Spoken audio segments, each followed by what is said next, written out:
નમસ્કાર દર્શક મિત્રો, હું છું પરમાર અનિશા. તમે જોઈ રહ્યા છો લોક સામના ન્યૂઝ. તો જોઈએ આજના સમાચાર અમરેલીથી અમારા રિપોર્ટર દિનેશ સાદલ સાથે. બગસરામાં ન જેવી બાબતે પત્નીની હત્યા કરીને ધરપકડ બાદ પોલીસ દ્વારા રિકન્સ્ટ્રક્શન કરવામાં આવ્યું.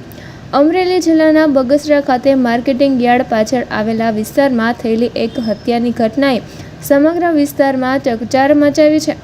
મળતી માહિતી મુજબ રસોઈ બનાવવાની સામાન્ય બાબતે થયેલા વાદ વિવાદ દરમિયાન પતિએ પત્નીની નિર્દયતાથી હત્યા કરી નાખી હોવાનું બહાર આવ્યું છે.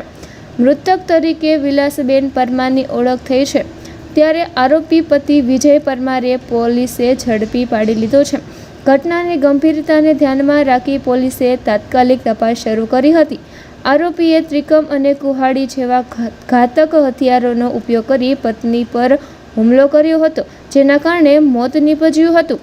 તો ફરી મળીશું એક નવા સમાચાર સાથે. ત્યાં સુધી જોતા રહો લોક સામના ન્યૂઝ.